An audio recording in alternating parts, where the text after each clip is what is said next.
자, 오늘 강의는 계시록 7장으로 들어가겠습니다.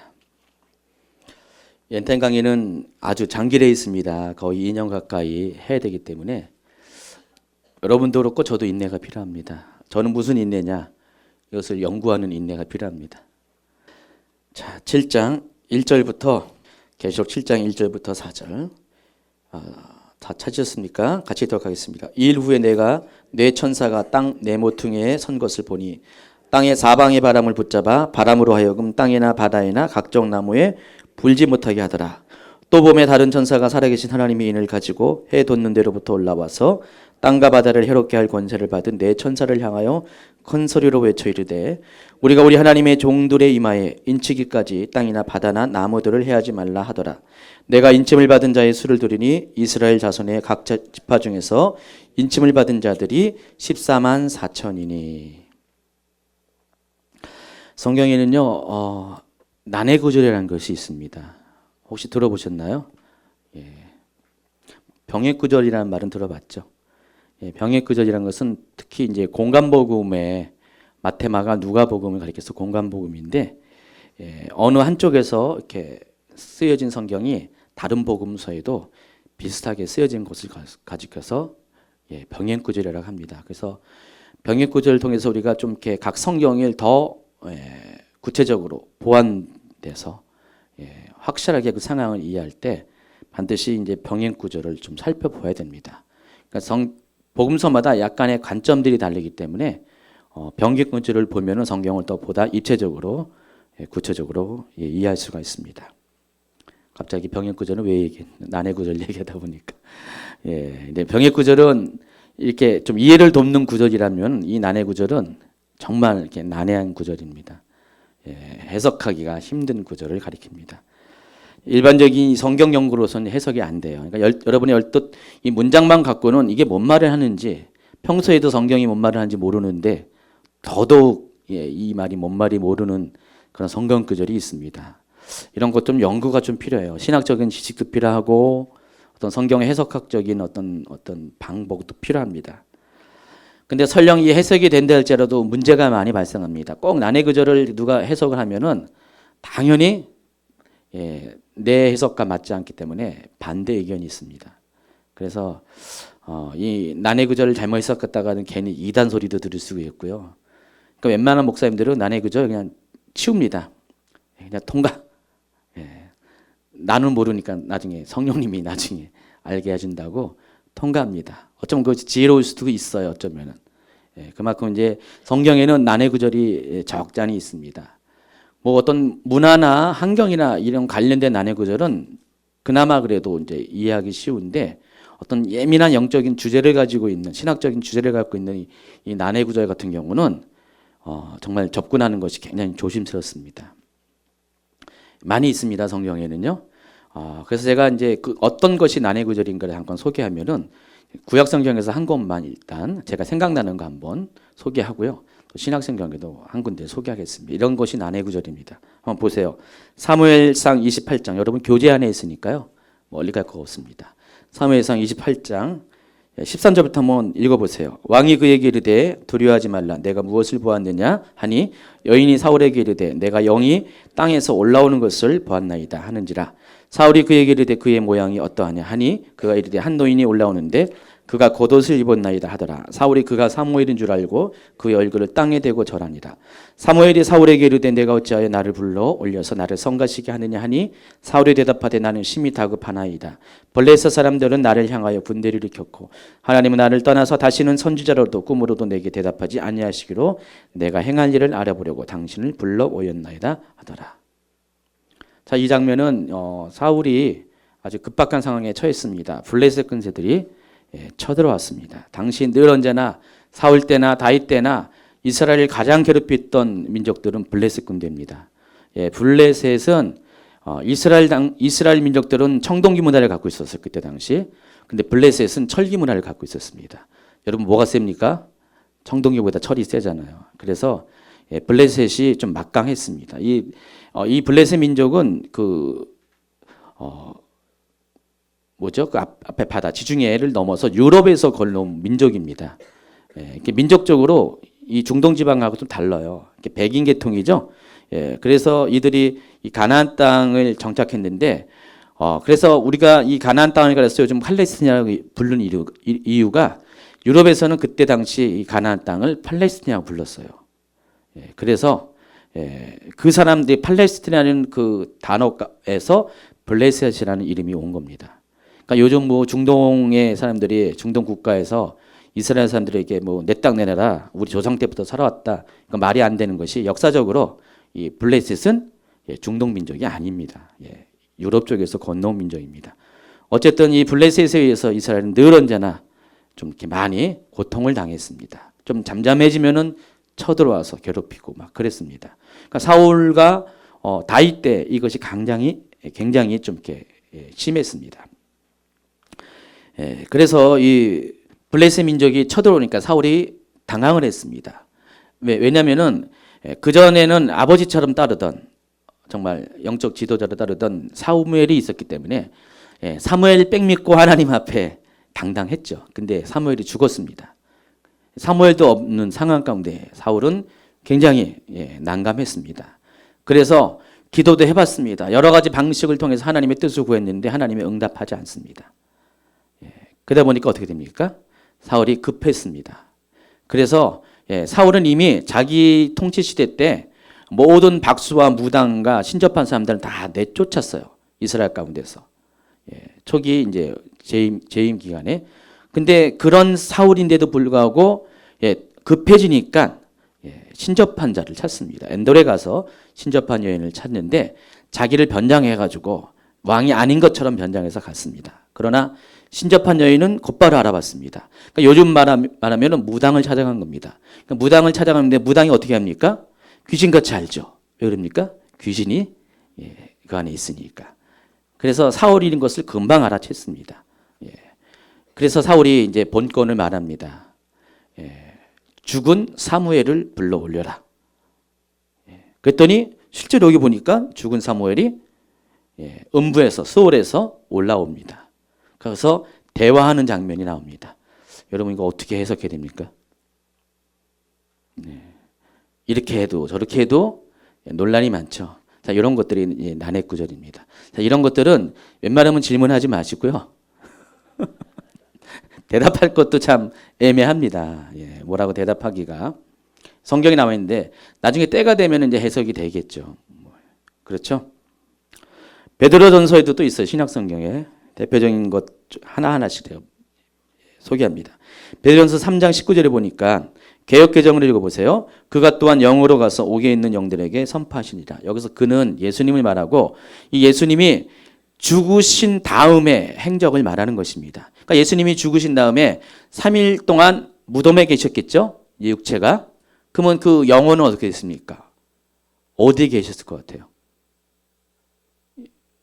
영혼이 어디 있어요? 예수님의 영혼. 참 그것도 참 그렇죠? 그래서 난해한 거죠. 근데 여기 보니까 베드로전서에는요, 그 예수님의 영이 어디로 간다고요? 옥이라고 했는데 여기서 옥은 지옥을 말하는 것입니다. 여기 보니까 그가 성령으로 감옥에 있는 영들에게도 가서 전파하셨으니, 킹제임스 성경에 보니까.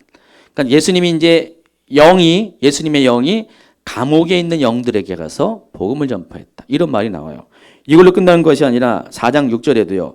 이를 위하여 죽은 자들에게도 복음이 전파되었으니. 그러니까 죽은 자에게도 복음이 전파됐다고 그랬어요.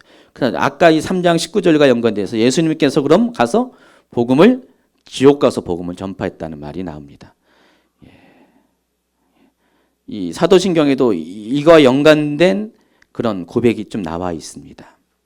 자, 이런 식으로 이제 소개된 것이 이제 난해 구절입니다. 그래서 여러분 이 난해한 구절은요 억지로 풀 것이 아니에요. 저한테도 뭐 이런저런 질문하신 분들이 많이 있어요. 재밌는데 때로는 제가 답을 주기도 해요. 근데 저조차도 약간 찝찝해요. 그래서 이런 난해 구절은 질문하지 마세요. 에티켓입니다. 저도 잘 모르겠어요. 그 부분에 대해서. 도저히 좀 납득이 좀 안 가요. 안 가지만은 이런 부분이 성경에 곳곳에 많이 있다는 것입니다. 이것은 하나님이 풀어질 때가 있을 것 같아요. 예, 마찬가지로 이 계시록 7장 오늘 이렇게 본문 읽어드린 이 부분도 난해한 구절입니다. 어쩌면 이 계시록 전체가 다 난해 구절일 수 있어요. 계시록을 왜 그동안 사람들이 잘 읽지도 않고 해석도 안 하고 설교도 안 하고 풀어주지도 않았나? 난해해서 그래요. 어렵습니다. 어떤 분들은 이 계시록을 묵시문학으로 이해를 해요. 묵시문학이라는 게 뭡니까? 계시와 반대되는 개념인데 계시는 드러내는 것이에요. 숨겨진 것을 드러내는 것입니다. 이게 계시입니다. 근데 묵시는 정반대입니다. 드러난 것을 오히려 감추는 것, 숨겨지는 것, 이것이 묵시입니다. 예수님 당시에는요, 이미 이제 중간기 시대를 거쳐오면서, 그러니까 말라기가 쓰여진 이후에 신약 성경이 새롭게 쓰여지기까지 약 400년 동안에 성경이 쓰여지지 아니한 기간이 있었습니다. 그래서 중간기 시대라고 합니다. 신구약 중간기 시대. 이 중간기 시대는 성경이 쓰여지지 않았지만 대신 다른 것들이 많이 쓰여졌습니다. 여러분 혹시 뭐 외경이라고 들어봤습니까? 우리가 알고 있는 성경 66권에 가리켜서 정경이라고 하고요.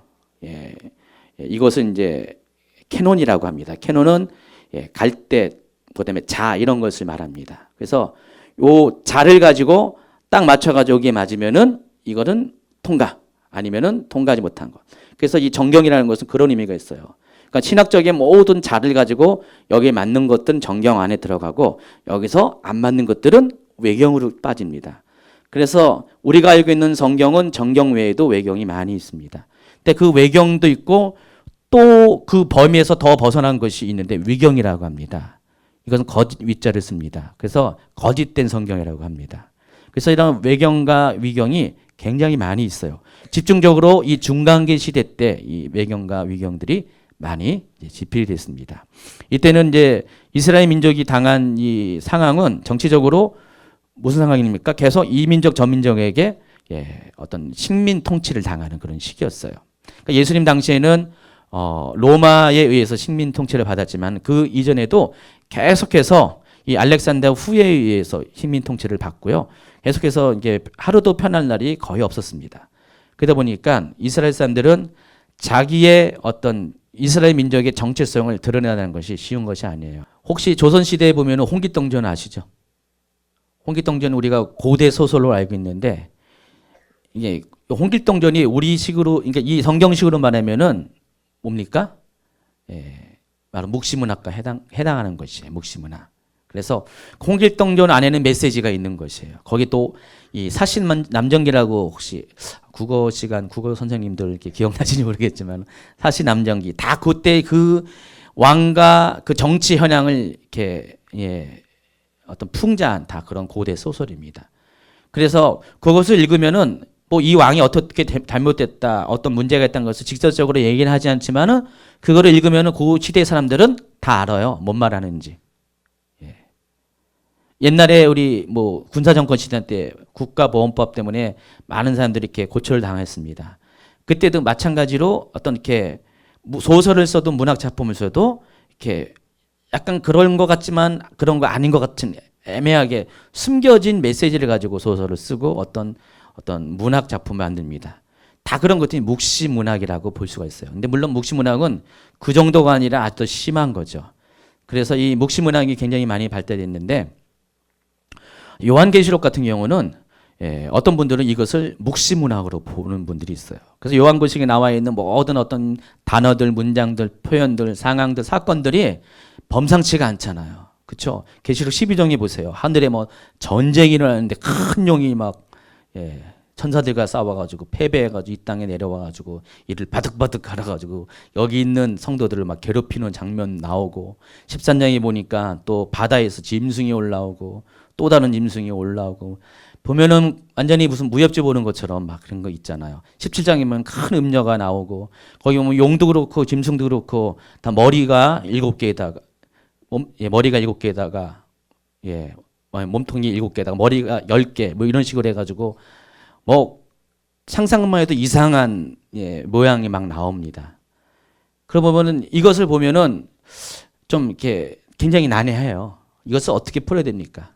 옛날에 뭐 요한계시록에 관한 어떤 다큐멘터리 채널 봤더니 그것을 그대로 그냥 묘사를 그대로 해가지고 어떤 이렇게 해가지고 이 요한계시록을 문자적으로 그대로 이렇게 그림으로 이렇게 영상으로 만들더라고요. 근데 거기 보니까 그것 한번 보니까 제가 알고 있는 요한계시록이 아니고 이상한 어떤 스토리가 되더라고요. 거기도 문자적으로 보니까 이게 묵시문학적으로 보게 됩니다. 그런데 요한계시록은 어떤 중요한 사건을 숨기려고 하는 목적이 아닙니다. 오히려 이 요한계시록은 숨겨진 것을 드러내기 위한 목적입니다. 특별히 어떤 숨겨진 내용입니까? 마지막 때에 대한 이야기를 드러내기 위해서 쓰여진 목적이 바로 요한계시입니다. 자, 요한계시록 1장 3절을 보시면은요. 요한계시록의 기록 목적이 나옵니다. 1절부터 예수 그리스도의 계시라. 분명히 요한계시록은 이것은 예수 그리스도의 묵시라가 아니라 계시라라고 아예 처음부터 못을 박습니다.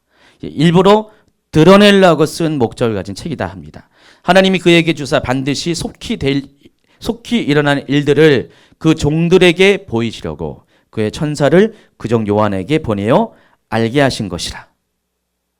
자, 요한계시록이 어떤 거라고요? 반드시 속히 일어나는 일들을 그 종들에게, 바로 여러분, 그러니까 목회자를 포함한 여러분 성도들 모두에게 드러내게 하시려고 그의 천사를 요한에게 보내서 요한을 통해서 쓴 글이 요한계시록이라는 것입니다. 요한은 하나님의 말씀과 예수 그리스도의 증거, 곧 자기가 본 것을 다 증언하였느니라. 그렇기 때문에 3절, 이 예언의 말씀을 읽는 자와 듣는 자와 그 가운데 기록한 것을 지키는 자는 복이 있나니 때가 가까웁니다. 자, 요한계시록이 쓰여진 이유가 바로 이것이라는 것입니다. 그래서 요한계시록을 읽는 자는, 듣는 자는, 그 가운데 기록된 말씀을 지켜 행하는 자는 어떤 사람이라고요? 복 있는 사람입니다. 왜 그러냐면은 이 요한계시록은 마지막 때에 관한 메시지를 적은 것이기 때문에. 그래서 이것을 읽지 않으면은 마지막 때 어떤 일이 일어나는 것을 알지 못해요. 어떤 사건이 일어날 때 이것을 어떻게 이해하고 해석하는 그런 지혜를 얻지 못한다는 것입니다.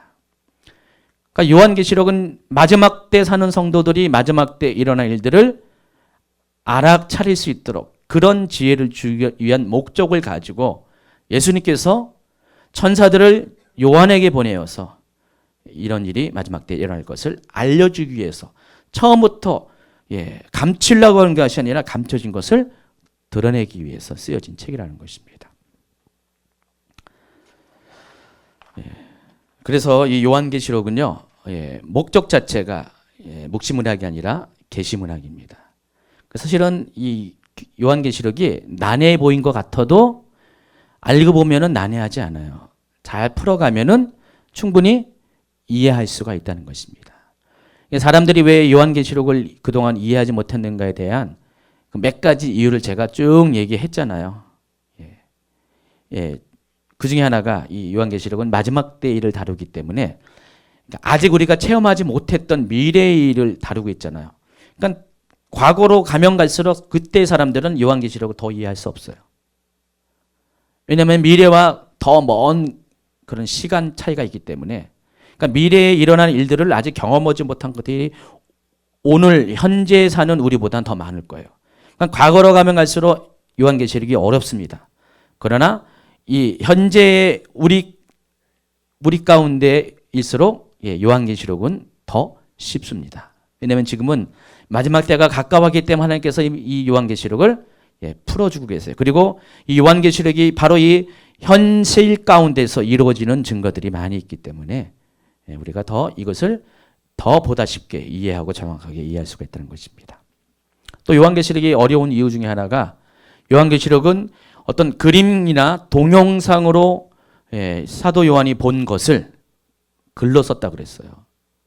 그림 한 장이면 끝나는데 이것을 묘사를 하려니까 더군다나 한 번도 경험하지 못했던, 이 지상에서는 그것에 대해서 지식이 없었는데 보지도 못했고 경험하지 못한 것들을 난생 처음 본 것을 글로 표현한다는 것이 쉬운 건 아니잖아요.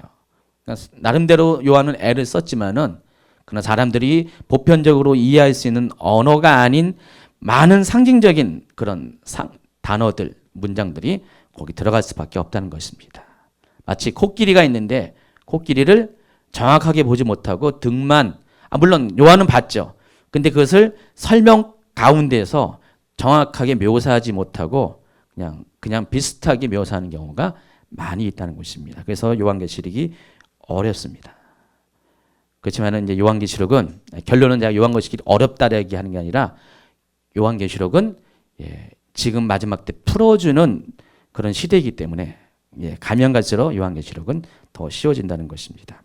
어쨌든 요즘 시기적으로 과거보다 많은 분들이 요한계시록을 연구하고요, 강의도 하고 설교도 하고 있습니다. 저만 해도 요한계시록에 대해서 몇 년 전까지만 해도 거의 뭐 이렇게 알지 못했고요, 뭐 이렇게 담을 쌓고 살았죠. 여러분 뭐 목사님들이 다른 성경들 이렇게 읽고 또 연구하고 설교하기 바쁜데 이 어려운 요한계시록을 애써서 아까 얘기한 것처럼 잘못 얘기하면은 요한계시록 자체가 거의 난해 구절이기 때문에 잘못 얘기하면 이단 소리 들으면서 뭐 그렇게 요한계시록을 설명하려고 합니까? 안 합니다. 쉽고도 사람들의 감동을 주는 어떤 그런 성경 말씀을 가지고 주제를 가지고 설교를 합니다. 다 그랬는데 요즘은 안 그래요. 요즘은 많은 분들이 연구를 하고 있습니다. 그러니까 저도 이제 4년 전부터 하나님께서 갑자기 이것을 연구하게 해가지고 조금씩 준비해가지고 이제 요즘은 이제 강의로 풀어나가고 있는데 하면 할수록 요한계시록은 어려운 게 아니더라고요. 하나님께서 길을 보여주시고 그 보여주신 길을 따라가면은 요한계시록이 그냥 막 풀려요. 어렵지 않고 숨겨진 비밀이 막 드러나는 것들을 많이 봅니다. 솔직히 이거 연구라는 것도 재미가 있어야 하는 거잖아요. 2년 동안을 해야 되는데 재미없으면 저 안 합니다. 재미도 있어요, 많이. 여러분 중에서도 보니까 우리 어느 집사님 몇 번 들었는데 목사님 재밌다고 처음 들으셨는데 막 재밌다고. 그러니까 재미가 있습니다, 실제로. 모르는 내용들이 여기 많이 이렇게 알게 되고요. 그래서 지금은 이 요한계시록이 많이 오픈되어 있고요, 많은 분들이 강의하고 연구합니다. 그 이유 중에 하나가 하나님께서 때가 가까웠기 때문에 열어주시는 것 같아요. 엔타임이 가까웠기 때문에. 요한계시록은 엔타임에 관한 메시지이기 때문에 당연히 엔타임에 관한 메시지이기 때문에 엔타임에 가까워오는 그 시기가 올수록 하나님은 더욱더 이것을 열어주신다는 것입니다. 그러나 그럼에도 불구하고 요한계시록은 또 어렵습니다. 실제로 어렵습니다. 그래서 그 중에 하나가 오늘 본문이 속해 있는 요한계시록 7장입니다. 이 요한계시록 7장을 여기도 이것 때문에 논쟁이 많아요. 제가 먼저 번 강의에서 이 부분을 이제 다뤘는데 어느 분이 좌우지간 이것 때문에 저를 한 2-3살 동안은 아주 힘들게 했습니다. 본인 의견하고 안 맞는다고. 거의 스토커 수준으로 막 힘들게 했어요. 문자 메일 보내고 뭐 매일같이 메일 보내고 뭐 어디다가 그냥 뭐 게시하고 저기 준비교회 김규 목사님이 이걸 이렇게 말했습니다 하면서 나는 이렇게 답변했는데 그 목사님은 다시 또 이렇게 답변했습니다. 그걸 다 공개하고 뭐 하면서 아주 그냥 막 저를 막 이렇게 힘들게 했어요. 본인하고 의견이 다르다고. 이번에도 이제 오늘 말고 이제 다음 주 하는 주제를 가지고 우리 카페 어떤 분이 한 주 전에 제가 이제 자칭 유대에 관한 얘기를 했는데 딴 건 다 동의하는데 이건 동의 못 하겠다고 하시면서 막 이렇게 글을 남기셨더라고요. 제가 그분이 이제 올린 영상 자료도 봤고요. 그래서 다음 주에 이제 그 부분에 대해서 제 이제 입장을 다시 한번 이렇게 수정해서 보완해서 이제 말할 겁니다. 참 그래요, 정말. 가지고 이게 다 이게 7장과 연관되는 것이에요. 그러니까 7장에 여기 나와 있는 14만 4천이 과연 누구인가? 이것 때문에 입장 차이가 너무 커요. 크다 보니까 어떤 입장을 취했는지에 대해서 길이 달라져요. 여러분 뭐 좌파 있고 우파 있잖아요. 잘 가다가 어떤 정치적인 이슈 때문에 우파로 가면은 좌파로 가면 완전히 길이 다르잖아요. 공산당이 되고 남한 땅이 되는 거예요. 친구가 가족이 막 그렇게 형제가 이렇게 완전히 대립되는 겁니다. 그런 일들이 성경 연구할 때 계시록 연구 가운데 실제로 생긴다니까요. 그래가지고 서로 그냥 당신이 잘못했다고 문제가 있다고 하면서 그냥 거꾸로 이제 다들 나름대로 타당한 이유가 있는데도 불구하고 극한 어떤 신앙적인 대립이 일어납니다. 예, 그래서 교회 다니는 사람들은요, 이런 거 있으면 오히려 아주 그냥 안 믿는 사람은 더 심합니다. 완전히 철천지 원수가 되고요. 안 보고, 예, 아주 상종을 안 하는 경우가 많이 있습니다. 자, 그런 일이 요한계시록 7장 때문에 자주 일어납니다. 종종. 예. 자, 그래서 요한계시록을 이해하기 위해서는요, 우리가 요한계시록의 독특한 구조를 이해해야 됩니다. 자, 여러분, 요한계시록을 쭉 읽어보셨죠? 예, 어떻게 읽었습니까? 눈 가는 대로, 예, 감동 오는 대로 쭉 읽었습니까? 요한계시록은 다른 성경을 이렇게 읽어도 요한계시록은 절대로 그렇게 읽으면 안 됩니다. 요한계시록은 어떤 구조를 좀 알고 나서 좀 해야지 이게 요한계시록이 제대로 읽혀집니다. 자, 요한계시록은 전개 방식을 가진 두 가지의 전개 방식을 가진 독특한 구조로 되어 있습니다. 첫 번째가 이 요한계시록은 시간의 흐름상 되어지는 일들을 기록한 것입니다. 시나리오입니다. 기승전결이 있습니다. 그래서 영화 시나리오처럼, 연극 시나리오처럼 어떻게 시작해서 어떻게 이것이 일어나고 어떻게 여기 하이라이트가 되어지고 어떻게 마감이 되는 이런 어떤 스토리가 있습니다. 요한계시록은 스토리가 있는 것이에요. 그러니까 영화로 만들어도 충분히 스토리가 있습니다. 그러니까 시간의 흐름상 되어지는 일들을 기록을 했습니다. 그런데 이 요한계시록에는요, 또 어떤 특징이 있냐면은 시간 흐름을 따라가다가 어느 순간에 가면은 잠깐 시간을 멈춥니다. 예, 여러분 리모컨이 있으면 영화, 비디오 같은 거 보다가 쭉 보다가 거기 중요한 거 있으면 딱 우선 멈춤하죠. 요즘은 그런 TV가 있는지 모르겠네요. 스마트 TV 중에 그런 게 있는지 모르겠는데요. 그 장면에서 더 자세하게 그것들 설명하는 그런 게 있나요? 아마 가능할 것 같은데. 예. 그러니까 미리 설정해 놓은 거겠죠. 어떤 장면에서 사람들이 궁금하게 되면은 미리 거기에서 거기 관련된 것들을 영상을 집어넣었다가 거기 표시를 딱 하는 거죠. 그래서 거기 여기에 이제 자세한 설명이 있습니다. 아니면 뭐 반전 스토리가 있습니다. 딱 자막이 뜨면 거기 딱 멈춰가지고 선택 딱 하면은 거긴 딱 멈춰주고 거기에 관련된 자세한 이야기가 딱 그런 TV 없나요? 예. 그런 TV가 나온다는 말을 들어본 것 같기도 아닌 것 같고. 일종의 맞춤 TV죠. 자, 요한계시록이 그래요. 요한계시록이 시간 흐름상으로 쭉 가다가 어느 중요한 순간이 있으면은 버튼을 딱 눌러가지고 우선 멈춤해 놓고 그 부분을 더 확대해서 자세하게 설명을 합니다. 여러분 319페이지 보시면은 위에 보면은 제가 그림 하나 삽입시켜 놨죠. 뭡니까? 돋보기입니다. 돋보기 그림이 있습니다. 이처럼 어떤 중요한 것들이 가다가 여기 잠깐 궁금하다. 중요한 부분에서 그러면은 잠깐 멈추고 돋보기를 딱 꺼내 가지고 자세히 보는 거예요. 과연 뭐라고 정확하게 했는가를. 이것을 가리켜서 일명 삽입장이라고 합니다. 삽입장. 그래서 시간 흐름상 가다가 멈추고 갑자기 삽입장이 싹 끼어들어가요. 그리고 이 삽입장의 역할은 바로 그 장면에서 그 장면을 더 구체적으로 설명하고 보완하기 위해서 미처 다 시간 흐름상 설명하지 못한 것들을 멈춰놓고 아주 편안하게 설명하기 위해서 이런 삽입장들을 여러 가지 존재합니다. 그래서 318페이지 다시 가면은요, 이 노란색으로 박스에 있는 것들이 다 삽입장이에요. 6번째 인해 재앙까지 6장에 다 치게 되죠. 이거는 기억하시죠? 이미 한 거기 때문에. 그리고 나서 7번째 인해 재앙이 일어나야 되잖아요. 근데 바로 일어나지 않고요. 7번째 인해 재앙은 8장 가서 재개가 되고요. 그러니까 6장과 8장 중간에 삽입장이 들어가는 거예요. 시간 순서적으로는 이 7장이 없어야 정상인데 6번째 인해 재앙이 있었으니까요. 곧바로 7번째 인해 재앙이 이루어지는데 그게 8장이고 중간에 7장이 들어갑니다. 그래서 7장에는요. 두 가지 또 사건이 있습니다.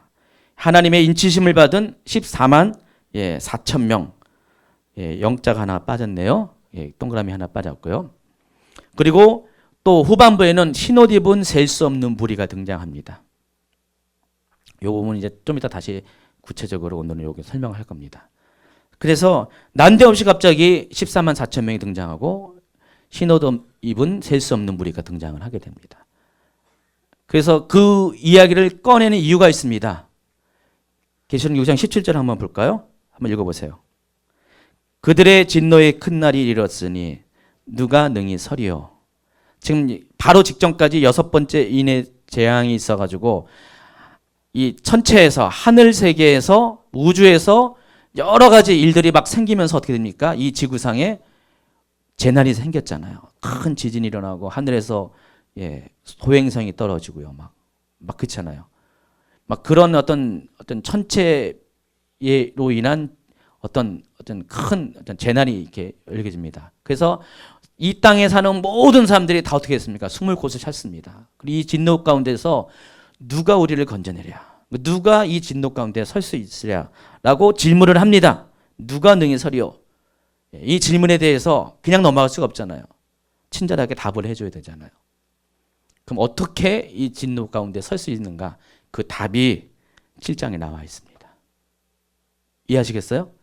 이 6장 17절에 대한 답을 7장에서 두 가지의 사건, 그림을 가지고 구체적으로 설명합니다. 그래서 7장은 바로 그런 이야기예요. 그래서 삽입장은 그런 겁니다.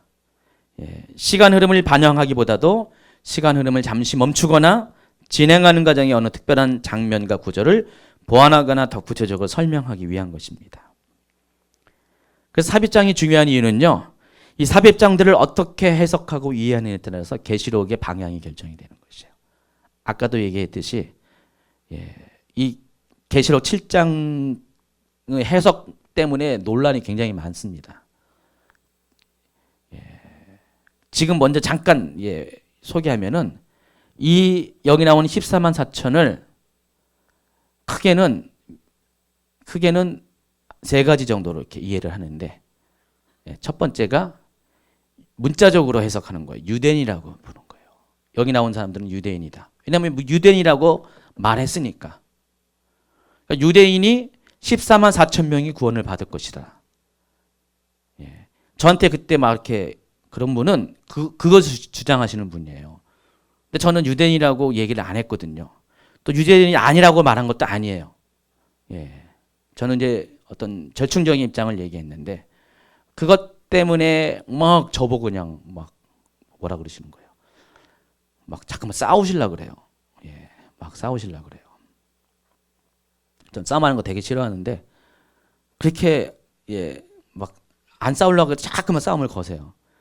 계속 무시하느라고 애썼어요. 힘들었습니다. 근데 본인은 너무 이것을 확신하기 때문에 그런 거예요. 정말 그런 일이 생깁니다. 그리고 또 한 가지는 이것을 상징적으로 보는 것이에요. 그러니까 유대인이 아니다. 구원받은 사람들의 그런 총수인데 그 14만 4천을 상징적으로 완전수의 개념으로 보는 입장이 있습니다. 또 그것도 아니고 이것도 아닌 세 번째 입장이 근데 요거는 이제 나중에 설명을 하는 게 나을 것 같아요. 저는 이제 그것을 이제 하는데 그 부분에 대해서 이렇게 입장이 달라 보니까 어떻게 돼요? 이 7장을 유대인으로 믿고 있으면 어떻게 됩니까? 이 7장 이 유대인이라고 생각하면은 그 다음번에 일어난 일들은 다 거기에 관련된 해석이 돼야 돼요. 그렇죠? 그래서 여기 일어나는 그 이 14만 4천을 유대인이라고 보는 분들은 신학적으로 어떤 입장이 있냐면은 세대주의적 전천전설을 주장하는 분들입니다. 대부분이. 세대주의적 전천전설은 뭐냐면 여러분 알기 쉽게 하면은 이 7년 환란과 휴거라는 개념의 시기의 문제를 가지고 결정이 되는데 7년 환란 전에 휴거가 있다고 믿는 분이 세대주의적 전천전주의자예요. 그러니까 환란 전에 모든 성도가 휴거를 당한다는 것입니다. 그러니까 교회 다니는 사람들이에요. 이방인들을 말하는 거예요. 그러면 이 땅에 누가 남냐? 물론 안 믿는 사람이 남죠. 그리고 또 유대인이 남는다는 것입니다. 그래서 유대인들은 환란을 통과해야 돼요. 그러니까 유대인들은 예수를 안 믿었기 때문에 지질이 고생을 해야 되고 그 중에서 오직 14만 4천 명만 문자적으로 구원을 받는다. 그렇게 믿고 있습니다. 그래서 유대인 중에서 환란 기간 앞으로 이제 7년 환란이 가면은 성도들은 환란 전에 다 휴거당하고 유대인들이 남아 있다가 유대인 중에서 14만 4천 명이 정확하게 14만 4천 명이 그때 구원을 받는다. 그렇게 믿는 입장입니다. 그러니까 요 7장의 해석에 따라서 달라지는 거예요, 이게. 근데 또 다른 입장에서는 이게 유대인이 아니고 구원받은 성도의 상징적인 총수다. 그러면 어떻게 됩니까? 이 주장에 의하면은 성도들이 어떻게 돼요? 환란 가운데 남아 있어야 되잖아요. 그럼 전천주의, 세대주의적 전천주의와는 다르게 이 성도들은 환란 전에 휴거당하는 것이 아니죠. 7년 환란 중간이나 후에 휴거를 당하는 것이죠. 이게 굉장히 아주 틀이 바뀌어지는 것이에요. 그래서 이게 완전히 스토리가 달라지기 때문에 막 저한테 막 그렇게 따지는 이유가 완전히 틀이 달라지기 때문에 그렇게 얘기하시는 것입니다. 이해하시겠습니까? 제 입장도 이해하십니까? 어쨌든 이 삽입창을 어떻게 이해하느냐에 따라서 이 요한계시록 해석이 방향이 확 바뀌는 겁니다. 완전히 딴 데로 갈 수가 있어요. 그래서 이 삽입장이 7장만 있는 것이 아니라 어디에 또 있냐면은 9장과 11장 사이에 있습니다. 또 9장까지는 8장까지는 아니 8장에 이제 일곱째 인의 재앙이 시작하죠. 요한계시록을 쭉 같이 보시면서 하는 게 좋을 것 같아요.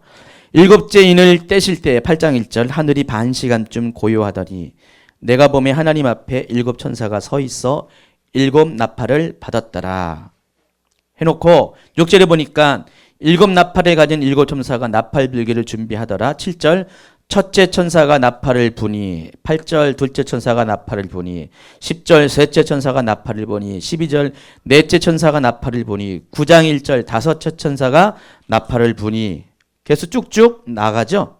그리고 13절에 여섯째 천사가 나팔을 불매. 그래서 8장과 9장은 모두 일곱 나팔 재앙을 설명하고 있습니다. 근데 이것도 여섯 번째 나팔까지만 기록이 되어 있어요.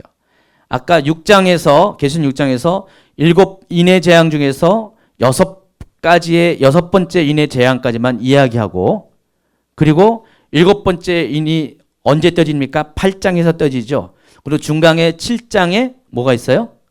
삽입장이 있는 것처럼 여기도 마찬가지예요. 9장까지는 여섯 번째 나팔 재앙이 소개가 되고요. 그리고 일곱 번째 나팔이 언제 벌어지냐? 11장으로 넘어가 보세요.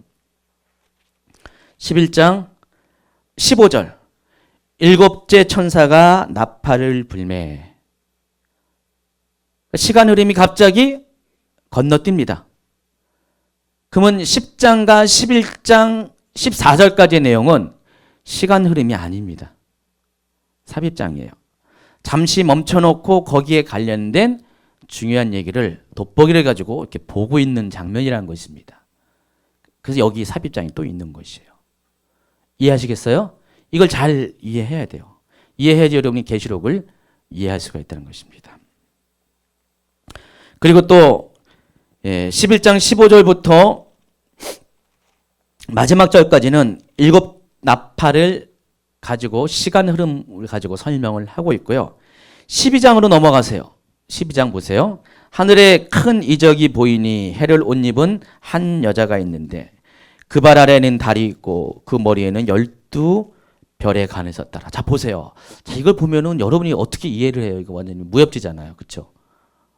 무슨 해를 옷 입은 한 여자가 있는데 발에는 달이 있고 머리에는 12별의 간을 썼더라. 굉장히 이것이 상징적인 언어로 사용을 했잖아요. 묵시적인 언어로 사용했잖아요. 요한계시록이 왜 묵시문이라고 얘기하냐면은 이유가 있습니다. 이 요한계시록이 쓰여진 당시, 요한계시록이 쓰여진 그 시대 배경은 요한계시록이 이제 AD 90년에서 96년 사이에 쓰여졌다고 보고 있습니다. 이때가 무슨 일이 있었냐면은 7년 대박해 기간 동안에 있어요. 그러니까 로마 시대에 250년 동안 10번의 큰 박해가 있었는데 두 번째 박해 기간입니다. 첫 번째는 네로 황제에 의한 박해고 이 두 번째는 도미티아누스 황제에 의한 박해인데 이 박해 기간에 많은 사람들이 순교를 했습니다. 예, 특별히 이 소아시아에 있는 교회들이 많이 핍박을 받았습니다. 이때 요한도 에베소 교회에 있다가 역시 잡혀서 고난을 당합니다. 요한은 몇 번이나 죽을 뻔했어요. 근데 하나님이 안 죽이는 거예요. 사람들은 죽이는데 하나님 계속해서 살려놓습니다. 죽을 상황에도. 그러니까 포기했어요. 죽이는 걸 포기하고 밤모섬으로 유배를 보냈습니다. 그래서 거기서 동굴 속에서 하늘이 열리고 하나님을 하늘로 올라가서 입신을 해서 하나님을 보게 됩니다. 예수님을 보게 되는 장면이 나오죠. 4장에 나와 있습니다. 그래서 그 기간 동안에 너무나 심한 박해 기간 동안에 이 사도 요한이 그 편지를 쓴 수신자가 누굽니까? 소아시아에 있는 7교회잖아요. 7교회. 에베소 요한계시록 2장과 3장에 나와 있는 에베소 교회부터 시작해서 라오디게아 교회까지 끝나는 7교회예요. 7교회의 그런 목회자들, 종들이 이 요한계시록의 수신자예요. 그러니까 사도 요한은 그런 편지를 배달하는 심부름꾼에게 에베소 교회부터 밤모섬에서 바로 바다를 건너면 에베소거든요. 육지로 가면은 그 에베소 교회부터 북진을 해가지고요. 다시 동진을 해가지고요. 다시 남진해가지고 쭉 돌아오는 코스로 7개 교회가 이렇게 거기에 위치하고 있습니다. 그러니까 7개 교회에게 가면서 이 편지 에베소 교회 전해라, 사대 교회 전해라 이렇게 쩍쩍쩍 전해줘가지고요. 이렇게 편지를 이렇게 전달하면서 다시 에베소를 거쳐가지고 밤모섬까지 이르는 그런 코스를 가지고 이 편지를 쓴 거예요. 그래서 그 편지의 수신자는 바로 저기예요. 여기 7교회의 사자들. 여기서 사자라고 표현했는데 바로 그 사자들은 바로 7교회를 다스리는 사도적 리더십을 갖고 있는 그런 목회자들을 말한 것입니다. 그러니까 그 종들에게 쓴 거예요. 가지고 하나님 예수님께서 너희 교회를 바라보는 그런 예수님의 마음과 관점이 어떤 것인가, 너희 교회를 향한 하나님의 계획이 뭔가를 알려주기 위해서 그 얘기를 하면서 이 요한이 본 이 모든 장면들을 같이 그 편지 가운데 다 집어넣어 준 거예요. 그래서 이 요한계시록은 바로 그때 고난당하는 7개 소아시아 7대 교회들에게 쓴 편지예요. 당연히 어떻게 했어요? 그때 당시는 그들만이 알 수 있는 언어, 그러니까 묵시적인 언어. 로마 사람들은 모르지만은 고난당하는 사람들은, 유대인들은 아는 그 언어를 가지고, 믿는 자들은 아는 언어를 가지고 이 요한계시록이 쓰여졌다고 보는 입장입니다. 그래서 요한계시록을 묵시문항이라고 봐요. 그러나 그건 아닙니다. 꼭 그건 아니고요. 요한계시록은 분명히 예수 그리스도의 계시라고 서두부터 이야기한 것처럼 예수님께서 이 요한계시록을 쓴 이유가 마지막 때 일어날 일들을 보이게 하기 위해 쓴 거지, 그때 당시에 그 박해당하는 고난당하는 사람들에게 어떤 이렇게 묵시적으로 어떤 상징 언어로 일부러 쓴 것이 아니라는 것입니다.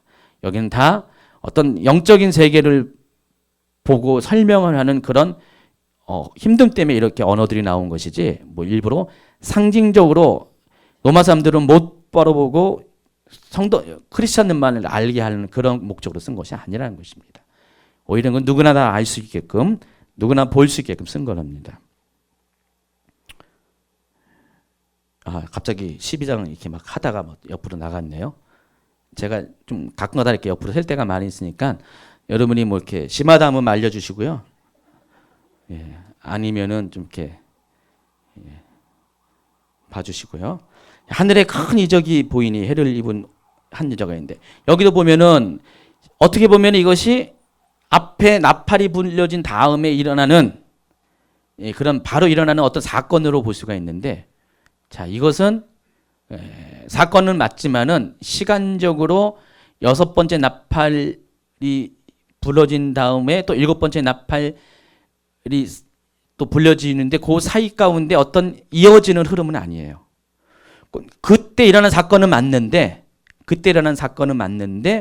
그 시기적으로 여섯 번째 나팔이 불려지고 일곱 번째 나팔이 불려지는 그 시기 가운데 일어나는 것들을 다는 설명 못하니까 여기 잠깐 멈춰가지고 아주 중요한 것이기 때문에 이것을 아주 보다 구체적으로 확실하게 이런 일이 일어날 것이라고 설명하기 위해서 쓴 삽입구라는 것입니다. 삽입장이라는 것입니다.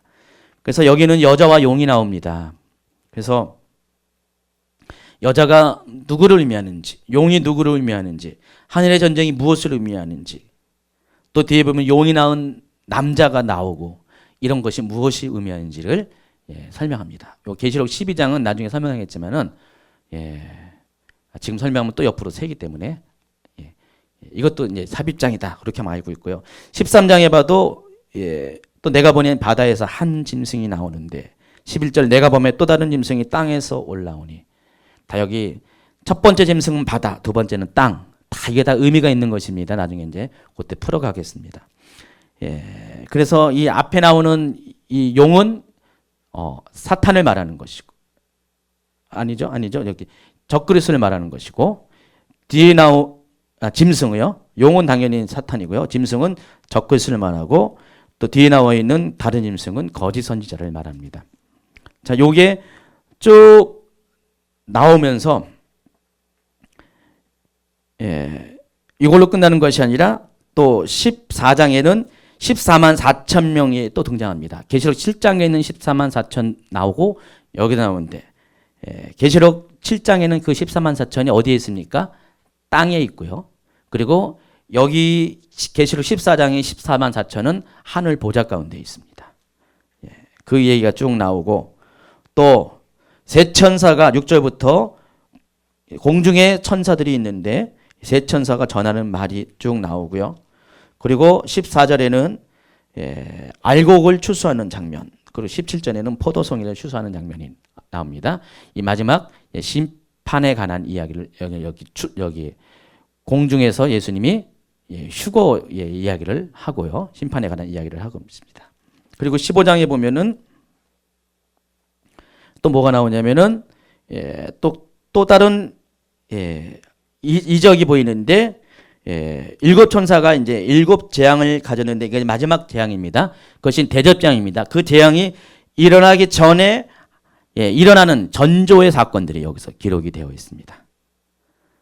그리고 나서 16장에 또 내가 들으니 성전에서 큰 음성이 나서 일곱 천사에게 말하되 너희는 가서 하나님의 진노의 일곱 대접을 땅에 쏟으라 하더라 하면서 첫째 천사가 가서 그 대접을 땅에 쏟으매 3절에는 둘째 천사가 그 대접을 바다에 쏟으매 4절은 셋째 천사가 그 대접을 강과 물건에 쏟으매 8절은 넷째 천사가 그 대접을 해에 쏟으매 10절은 다섯째 천사가 그 대접을 짐승의 왕자에 쏟으니 또 12절에는 여섯째 천사가 그 대접을 큰 강 유브라당에 쏟으매 하면서 일곱 대접 심판 중에서 여섯 대접 심판이 나오고 17절에 보니까 일곱째 천사가 그 대접을 공중에 쏟으매 해가지고 일곱 대접 심판이 쭉 나와요.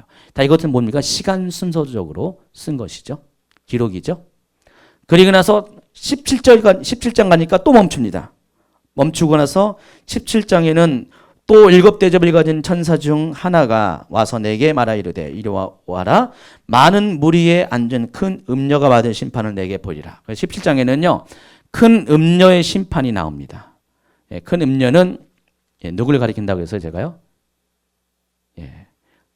종교 통합에 앞장서서 사람들을 하여금 배도하게 만드는 그런 종교 지도자를 말한다고 말씀을 드렸죠. 누굴까요?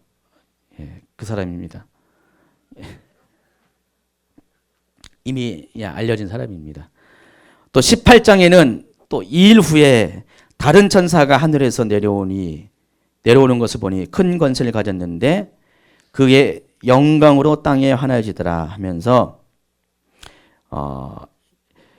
2절에 보니까 힘찬 음성으로 외쳐이르되 무너졌도다 무너졌도다 큰 성 바벨론이요 하면서 이번에는 바벨론의 심판에 관한 이야기가 18장에 쭉 나옵니다. 이 바벨론은 바로 마지막 때 세계 정부를 말하는 것입니다. 세상 정부를 말하는 것입니다. 이 바벨론 성에 대한 심판이 쭉 나옵니다. 그리고 나서 19장에 이제 혼인잔치가 벌어지면서 다시 또 시간 흐름 가운데 들어가게 됩니다. 그리고 계속해서 이어지는 사건들은 계속해서 시간 순서적으로 일어나는 사건들이 기록되어 있습니다. 자, 보세요. 이 계시록이 이렇게 되어 있어요. 구조적으로요. 여러분 알았습니까? 몰랐습니까? 예전에 미처 진정난 몰랐습니까? 저도 옛날에 몰랐어요. 연구를 하다 보니까 이런 구조가 보이더라고요. 저는 그냥 뭐 누구 이렇게 가르침 통해서 본 건 아닌데 하다 보니까 이런 게 보였어요. 근데 다른 분들도 몇몇 분들은 이런 구조를 다 보고 계셨더라고요. 나중에 이제 확인을 해봤습니다. 아, 내가 이게 헛것을 본 게 아니다. 되게 너무 주관적으로 본 것이 아니라는 걸 나중에 확인하게 됐습니다. 그러면서 이런 관점에서 이 계시록을 봐야지 계시록이 열리는 것이지, 그냥 계시록을 통으로 그냥 무작정 그냥 무조건 믿습니다 해서 보면은 믿는 대로 그냥 옆길로 빠질 수밖에 없다는 것입니다. 계시록은 이런 관점에서 여러분 좀 봐셔야 돼요. 그래서 여러분이 나중에 계시록을 이제 어떻게 정독하실 때 이렇게 꼼꼼하게 보세요. 꼼꼼히 보시면은 계시록이 좀 열릴 겁니다.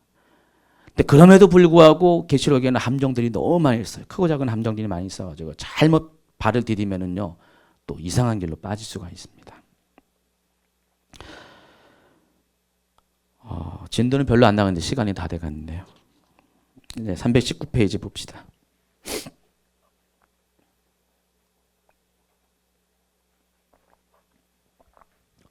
자, 그것을 다시 한번 이렇게 설명해 준 것이 중간에 있는 그림입니다. 자, 6장부터 19장까지를 일단 이렇게 하면서 묶어놨잖아요, 제가요.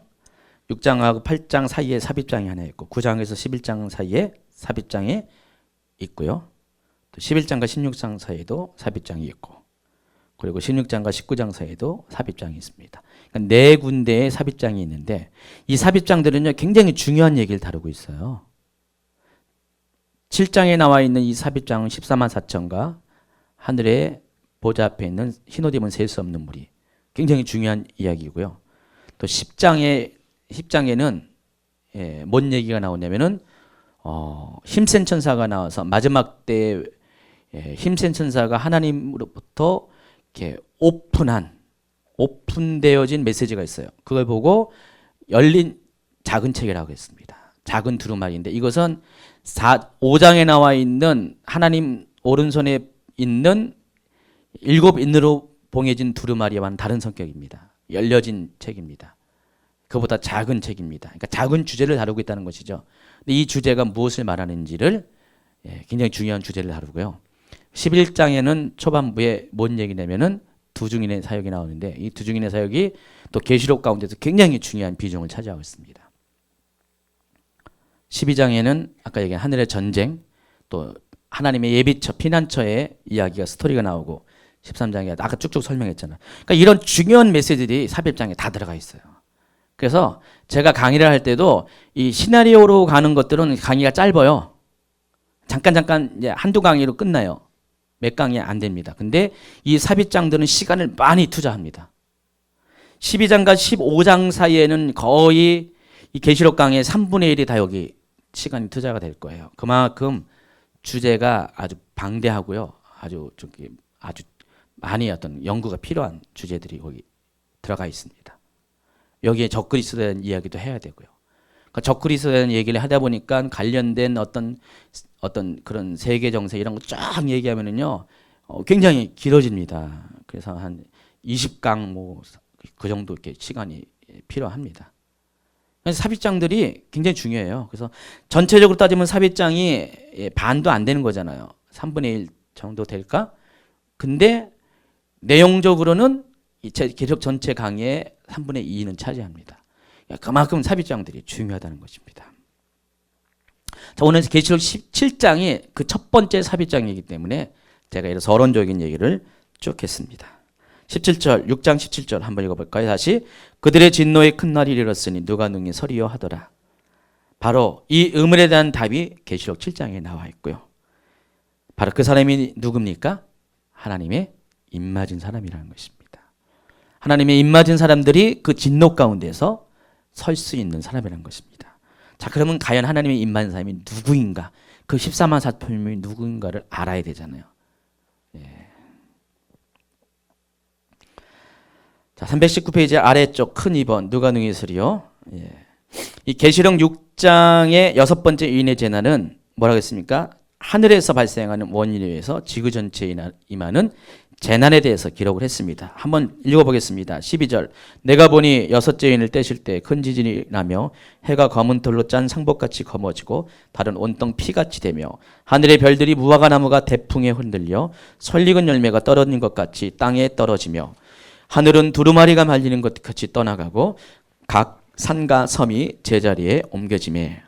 자, 이 장면으로 인해서 사람들은 어떻게 했습니까? 멘붕 상태가 옵니다.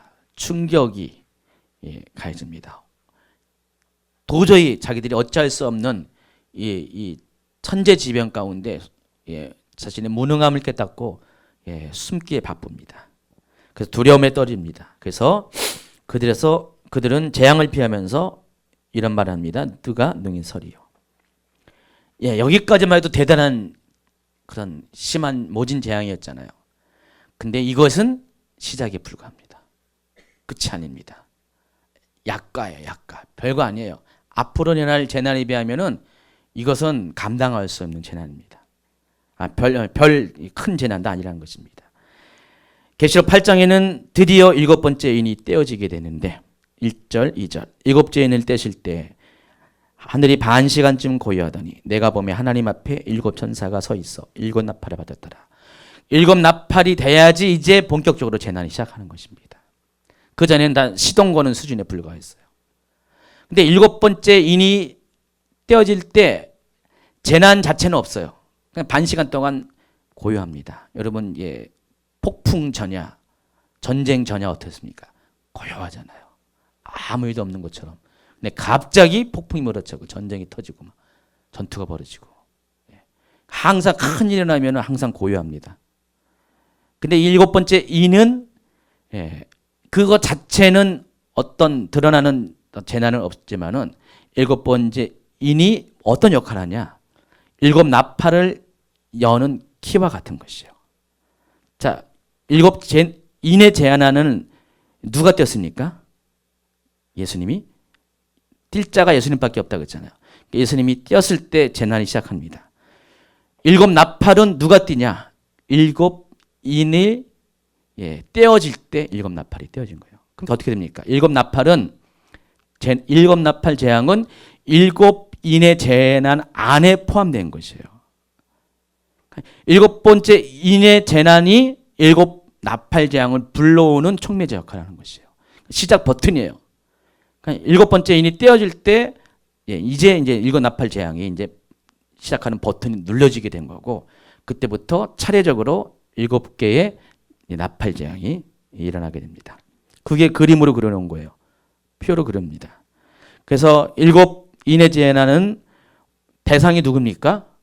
모든 사람이에요. 그러니까 여러분도 다. 그래서 세대주의 전천년주의를 주장하시는 분들은 성도들은 이 고난 안 받는다고 이렇게 하십니다. 하나님이 그럴 분이 아니라는 것이죠. 하나님은 너무 신뢰해가지고 하나님 우리에게 그렇게 고난을 주시지 않는다고 아주 확신에 차서 이렇게 말씀하시는데, 근데 성경은 어떻게 말하느냐가 중요한 거죠. 성경은 그게 아닙니다. 성경은 성도들도 고난 가운데 들어간다는 그런 증거들이 되게 많이 있습니다. 제가 이미 몇 번째 전에 강의 가운데 다 이렇게 많은 다는 아니지만 그래도 중요한 구조들을 다 소개한 걸로 알고 있는데 성도들도 고난에 참여합니다. 그래서 성도들 포함해서 모든 악한 자들도 다 이 6번째 인의 재난 가운데 다 노출됩니다. 그러나 그 뒤부터는 달라집니다. 누가 능히 서리요라는 이 질문이 하나님으로부터 성도들을 보호하는 촉매제가 돼서 7번째 인이 떼어질 때 7 나팔이 부러집니다. 근데 그 전에 하나님은 그 전에 뭔가를 작업을 하신다는 것이에요. 그러니까 나팔이 불러지기 전에 급하게 하나님은 뭔가를 작업하는 것이에요. 성도들을 보호하는 작업을 하시게 된다는 것입니다. 왜냐하면 7 나팔 재앙은 7 인의 재앙보다 강도와 범위 면에서 비교할 수 없이 더 큰 재앙들로 구성되어 있기 때문입니다. 한번 이내 일곱 나팔의 재앙이 어떤 것인지 잠깐 맛보게 하겠습니다. 321페이지 보세요. 시작. 첫째 천사가 나팔을 보니 피 섞인 우박과 불이 나와서 땅에 쏟아지매 땅의 3분의 1이 타버리고 수목의 3분의 1도 타버리고 각종 푸른 물도 타버렸더라. 예, 무섭습니다. 둘째 천사가 나팔 보니 불 붙는 큰 산과 같은 것이 바다에 던짐에 바다의 3분의 1이 피가 되었다. 자, 이것들은 나중에 다 이렇게 설명을 합니다. 어떤 상황을 설명하는 것인지. 또 9절에 보니까 이어서 바다 가운데 생명 가진 피조물들의 3분의 1이 죽고 배들의 3분의 1이 깨지더라. 셋째 천사가 나팔을 보니 횃불같이 타는 큰 별이 하늘에서 떨어져 강들의 3분의 1과 여러 물샘에 떨어지매 이 별 이름은 쏜쑥이라 물의 3분의 1이 쏜쑥이 되며 그 물이 쓴물이 되므로 많은 사람이 죽더라. 넷째 천사가 나팔을 보니 해 3분의 1과 달 3분의 1과 별들의 3분의 1이 타격을 받아 그 3분의 1이 어두워지니 납 3분의 1은 비추임이 없고 밤도 그러하더라. 13절에 보니까 내가 또 보고 들으니 공중에 날아가는 독수리가 큰 소리로 외쳐 이르되 땅에 사는 자들에게 화가 있으리니 이는 세 천사가 불어야 할 나팔 소리가 남아 있음이로다 하더라. 자, 첫 번째, 두 번째, 세 번째, 네 번째 나팔 다 공통점이 있습니다. 다 3분의 1과 관련되어 있고요. 그리고 3분의 1의 목표 지점이 다르죠. 첫 번째 나팔의 그런 표적은 뭡니까? 땅. 두 번째 나팔의 표적은 바다. 세 번째는 강. 네 번째는 하늘의 천체. 해와 달과 별들. 그렇게 3분의 1, 하나님은 전체를 다 이렇게 심판하지 않고요. 3분의 1. 왜냐하면 그 다음 강도의 대접재앙이 기다리고 있으니까 요 정도까지만 하십니다. 네 번째 나팔까지만 해도 대단한데 이것으로 끝나는 게 아니라 아직 세 가지가 더 남아 있어요. 세 가지가. 이 세 가지가 남아 있는데 이 세 가지를 가리켜서 공중에 날아가는 독수리가 뭐라고 합니까? 화. 그러니까 다섯 번째 나팔재앙이 첫 번째 화, 여섯 번째 나팔재앙이 두 번째 화, 일곱 번째 나팔재앙이 세 번째 화다 이거죠. 앞으로 이 세 가지가 더 남아 있다는 거예요. 그러니까 이것에 비하면 이거는 별거 아니라는 거예요. 예. 진짜 화는 요 다섯, 여섯, 일곱 번째 아직 남아 있다는 것입니다. 예. 개봉박두 그런 것입니다. 그래서 이게 굉장히 심각한 재앙이 기다리고 있습니다. 그래서 이때 성도들이 있으면 어떻게 돼요? 이 성도들은 이 환난 가운데서 노출되면 어떻게 됩니까? 굉장히 험악한 시절을 보내겠죠. 그래서 하나님은 성도들의 이 상황 가운데서 보호하십니다. 이게 만약에 그 7장이 유대인으로 풀어버리면 어떻게 됩니까? 하나님이 유대인들만 보호하게 돼 있죠. 전천전주의, 세대주의자 전천주의 입장에서는 그것이 말이 돼요. 근데 세대주의자 전천주의 입장이 아닌 성도도 환난을 통과하는 그런 입장에서 이 계시록을 이해하는 분들에게는 만약에 하나님이 보호하지 않으면 어떻게 됩니까? 성도들이 어떻게 당해요, 이거를요? 그래도 좀 구별돼야 되잖아. 악인들과 의인들은. 그래서 하나님이 그 혼란한 환난 가운데서 성도를 보호하는 보호 장치를 만들어 주시기 위해서 7장에서 그 작업을 하신다는 것입니다. 그게 하나님의 인을 하나님의 종들의 이마에 인치는 작업을 한다는 것입니다. 이해하시겠죠? 그래서 계시록 7장에는 두 개의 삽입된 장면이 나오는데 첫 번째가 이마에 하나님을 맞은 14만 4천 명이 등장하고 후반부에는 하늘 보좌 앞에 서 있는 흰옷 입은 셀 수 없는 무리가 등장을 합니다. 자, 근데 여러분 잘 보셔야 될 것이 이 14만 4천은 어디에 있냐? 땅에 있고요. 또 이 흰옷 입은 무리는 어디에 있습니까? 하늘에 있습니다. 요게 차이가 있습니다. 땅과 하늘에 일어난 사건들. 그러니까 이 나팔 재앙이 일어나기 직전에 여섯 번째 인해 재앙과 나팔 재앙이 일어나기 직전에 하나님께서 어떻게 이 성도들을 케어하시는가를 땅과 하늘에 입체적으로 지금 보여주고 있다는 것입니다.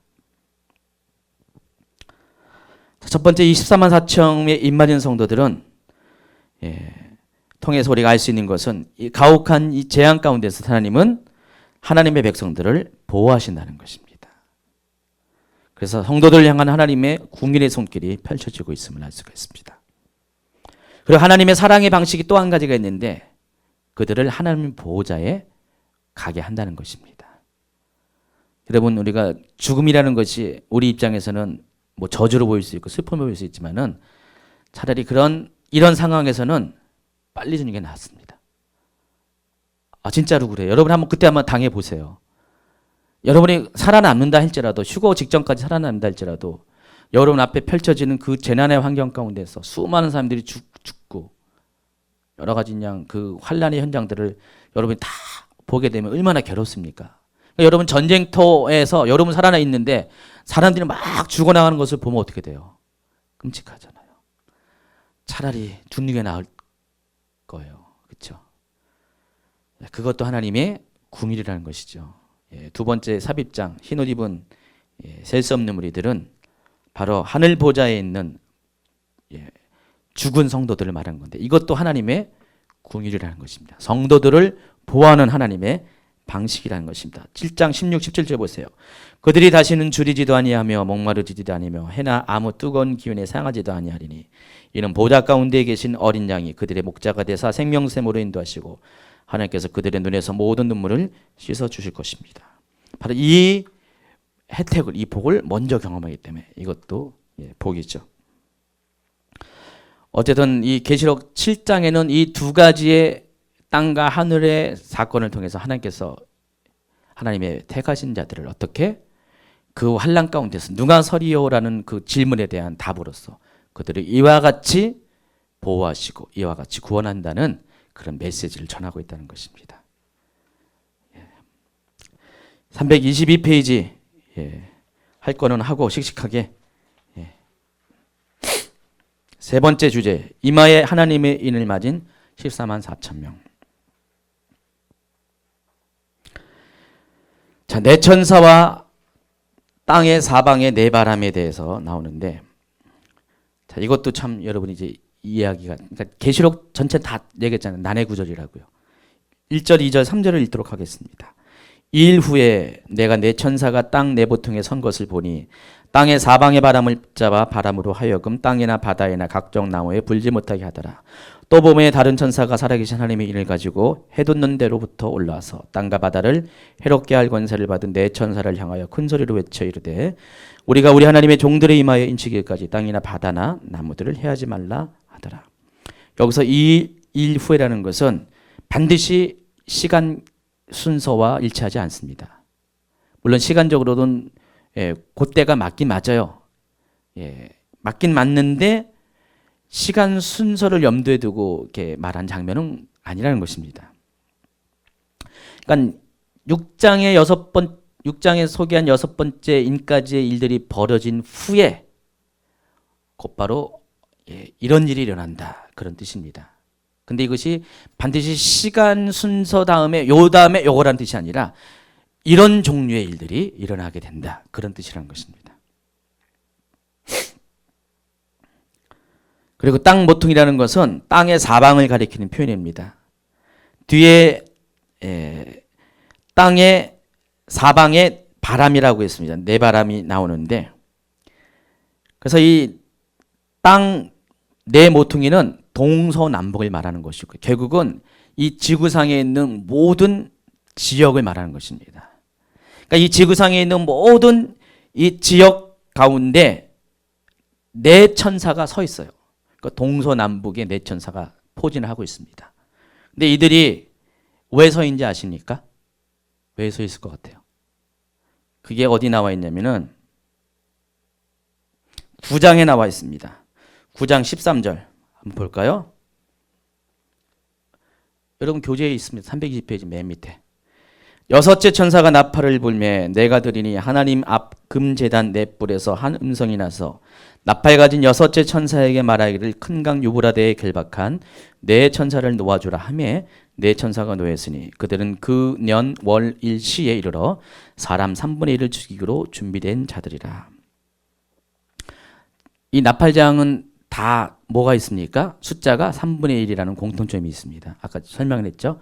다섯 번째 황충재앙을 빼고 첫 번째부터 네 번째까지가 다 3분의 1이 타격을 받는 것인데 땅과 바다와 강과 또 천체 그리고 여섯 번째 나팔은 사람 3분의 1이 죽게 됩니다.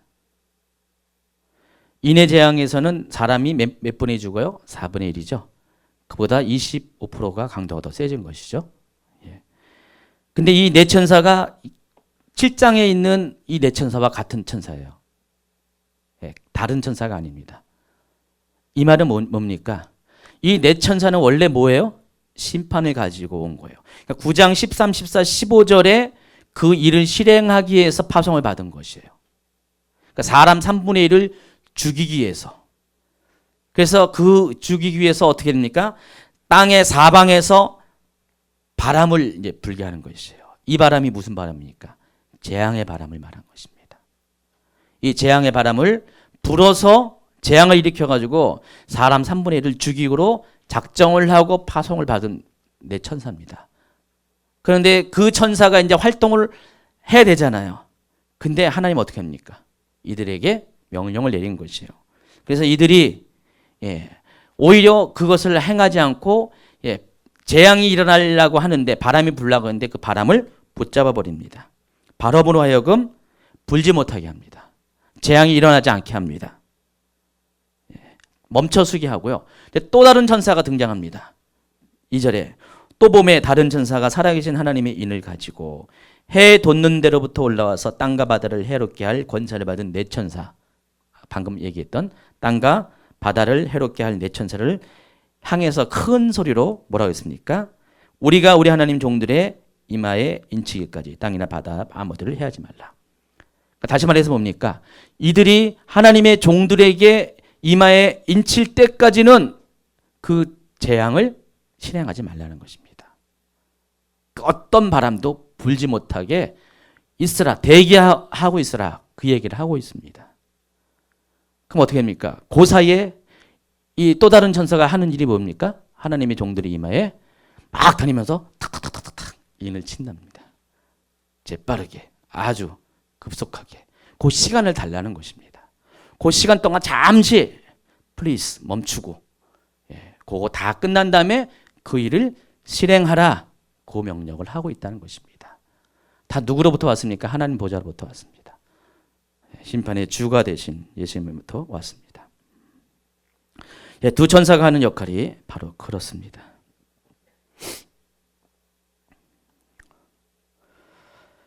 언제까지라고요? 이제 323페이지 벌써 여기까지 다 했는데요. 하나님의 종들의 이마에 인치기까지.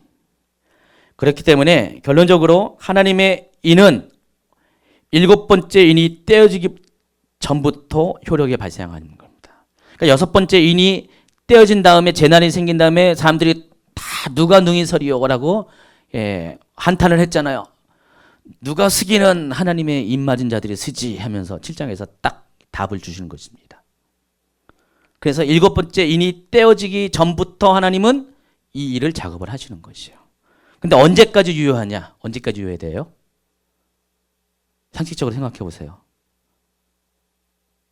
성도들의 휴거가 있을 때까지 유효해야 정상이잖아요. 그렇죠? 안 그래요?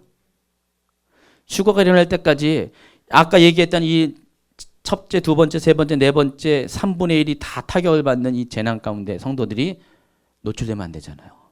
다섯 번째부터는 화라고 날아가는 공중의 독수리가 얘기했잖아요. 화. 다섯, 여섯, 일곱 번째 나팔이 더 세다는 것이죠. 여긴 점점 강해지는 이 재난 가운데 하나님이 그래도 이들이 마지막 나팔이 불려져야지 성도가 휴거이기 때문에 그때까지 이 땅에 존재해야 되기 때문에 어떻게 됩니까? 그들을 보호하셔야 됩니다. 그래서 이 하나님의 인은 언제부터 언제까지요? 일곱 번째 인이 떼어질 그때부터, 떼어지기 직전부터 인이 붙여지고요.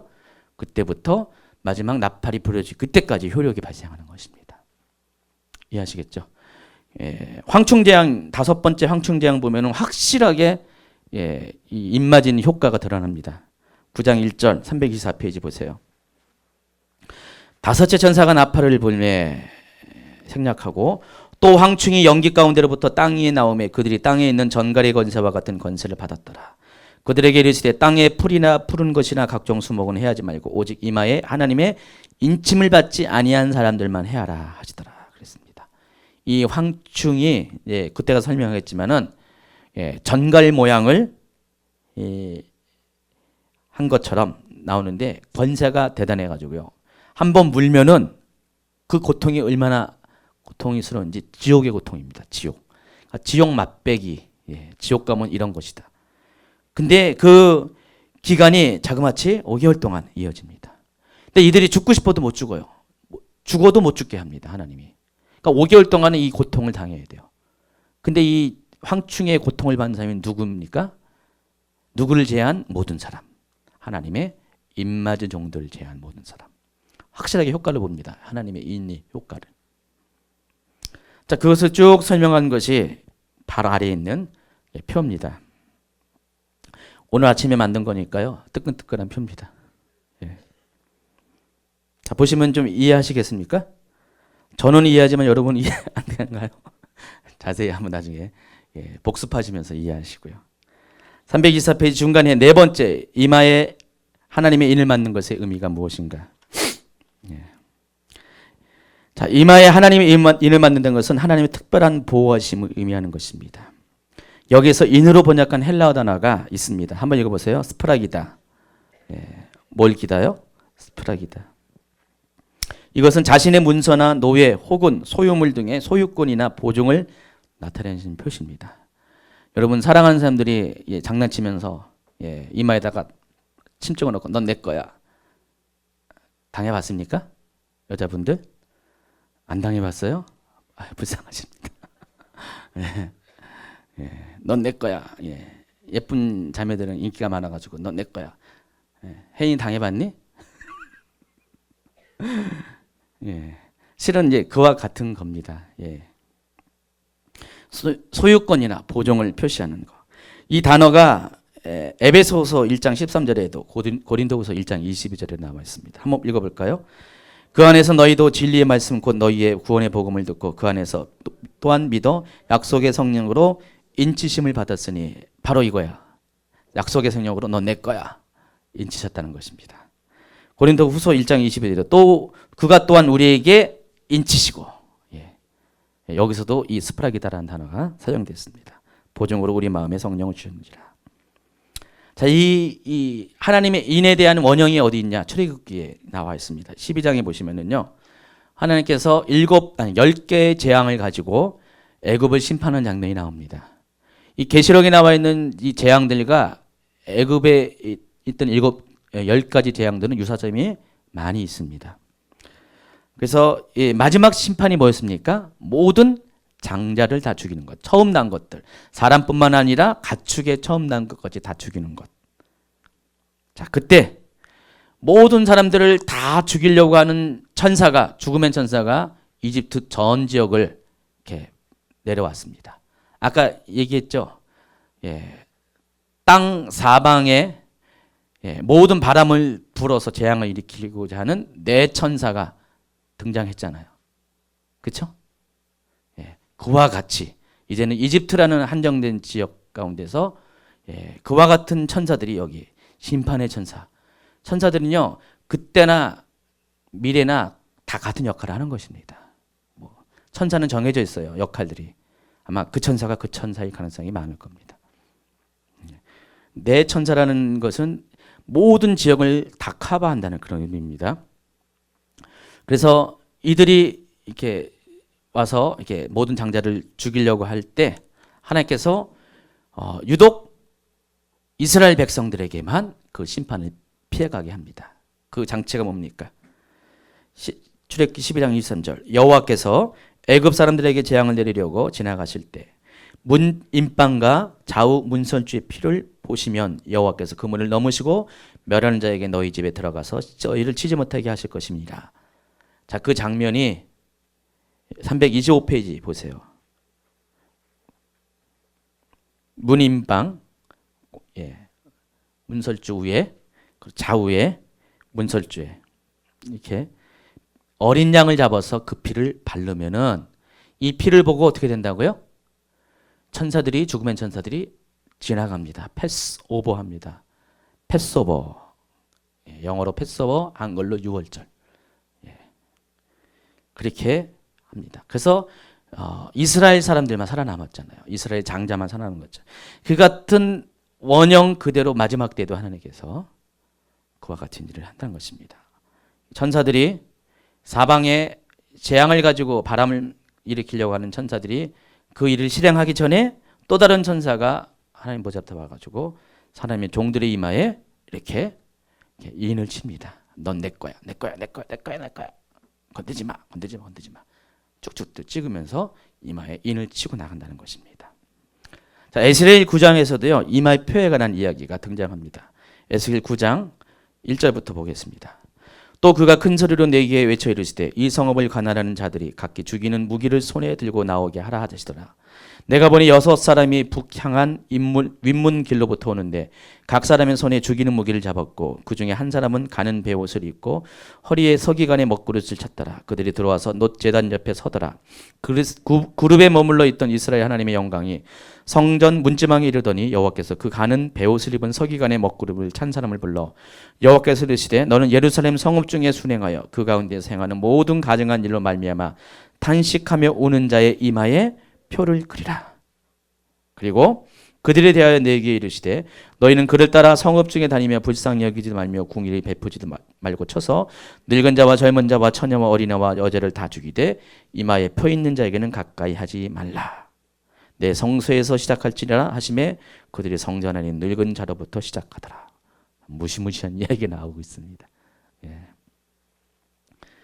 근데 여기도 똑같이 이마에 표, 이 재앙을 피해갈 수 있는 사람에게 주어진 것이 이마의 표입니다. 그래서 이 하나님의 이는 심판을 수행하는 천사들로부터 택한 백성을 보호하는 하나님의 표식이라는 것입니다.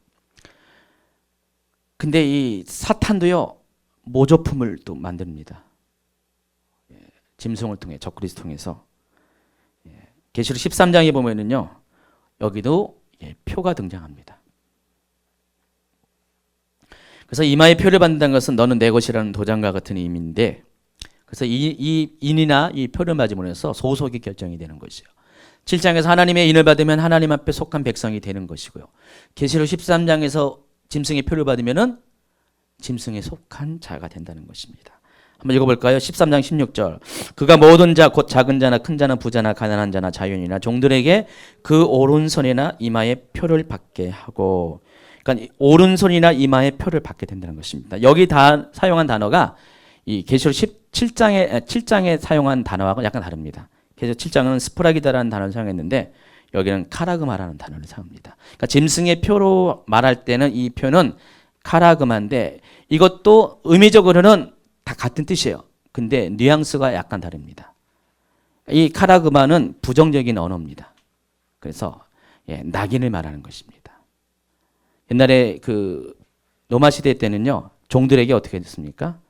이마에다가 실제로 소유를 가리키는 낙인을 찍었어요. 불로 인두를 딱 대가지고 어디를 가도 이거는 뭐 요즘같이 성형수술이 없었으니까 비껴갈 수 없습니다. 그러니까 평생 그 주인의 종이 되는 것이죠.